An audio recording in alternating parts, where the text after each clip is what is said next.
Bonjour à tous. On l'a vu en Côte d'Ivoire, la CAN est une compétition qui nous donne des émotions. On l'a vu en Côte d'Ivoire, la fête était belle, la fête était extraordinaire et il y avait une communion entre toutes les communautés, une communion entre tous les pays d'Afrique. La CAN est une belle compétition. Ne la négligeons pas, les gars, c'est notre compétition. C'est une belle compétition. Maintenant, là, on est je veux dire, presque dans la dernière ligne droite. On est en train de jouer la 5e journée des matchs qualificatifs pour la Coupe d'Afrique Maroc 2025.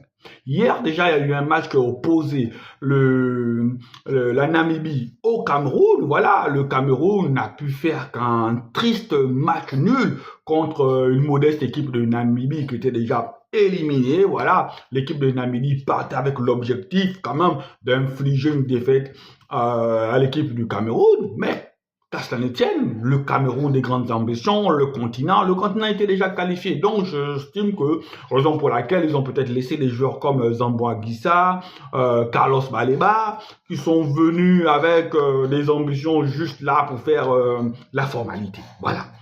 Donc, et après, il y a eu le match Libéria-Togo. Voilà, le Libéria s'est imposé sur le Togo, mais ça ne change rien parce que les deux équipes déjà sont en mauvaise posture.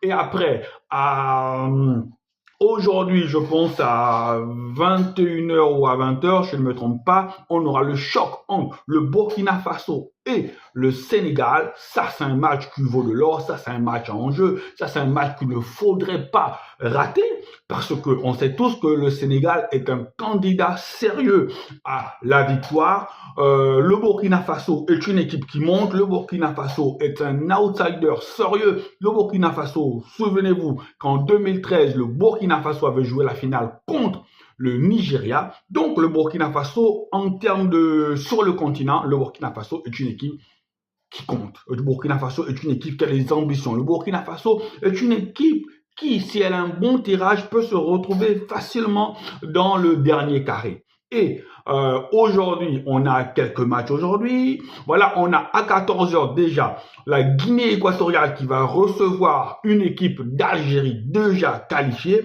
une équipe d'Algérie qui a fait jusqu'à présent un sans faute, une équipe d'Algérie qui a dominé ses matchs de qualification de la tête et des épaules. C'est 4 matchs joués, 4 victoires, 11 buts marqués. 11 buts marqués, c'est pratiquement 2,85 buts par match, un but encaissé. Donc, c'est-à-dire que cette équipe d'Algérie, elle est complète. Elle sait aussi bien marquer de buts, elle sait aussi bien défendre. Donc, Vladimir Petkovic a conçu une véritable équipe taillée pour aller jusqu'au bout. Voilà, parce qu'on va pas se mentir, l'Algérie aussi est un candidat sérieux à la victoire finale lors de cette CAN 2025 au Maroc. L'Algérie est un candidat sérieux. Une équipe, 4 matchs, 4 victoires, 11 buts marqués, un but encaissé, c'est impressionnant. Et de l'autre côté, on a une Guinée équatoriale avec 7 points, une Guinée équatoriale qui est toujours sous la menace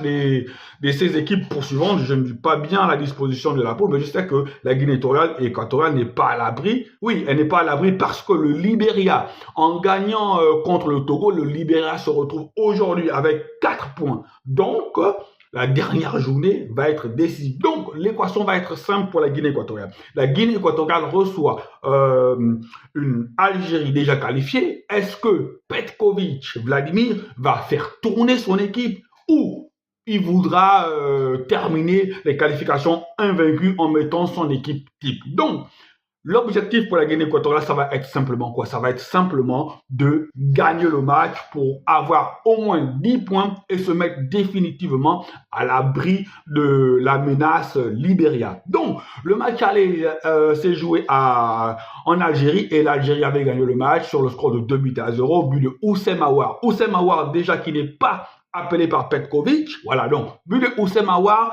et but de Amine Gouiri. Voilà, donc on va espérer que, puisque le match va se jouer en Guinée équatoriale, la Guinée équatoriale aura l'avantage du terrain, la Guinée équatoriale aura le 12e homme avec lui. Voilà, on va espérer que la Guinée équatoriale va essayer, si elle ne prend pas les 3 points, essayer de faire un match nul et puis terminer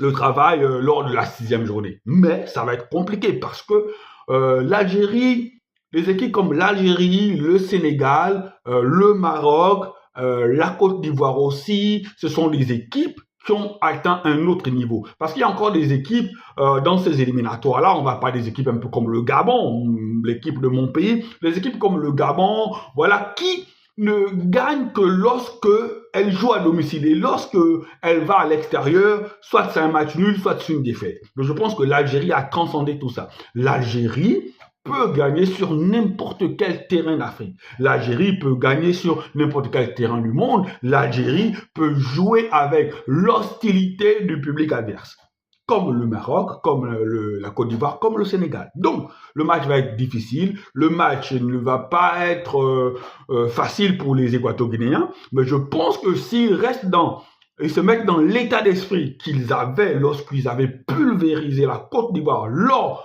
de la CAN en Côte d'Ivoire, je pense qu'ils peuvent faire un match exceptionnel. Donc, c'est tout de suite à 14h. Là, on va voir ce que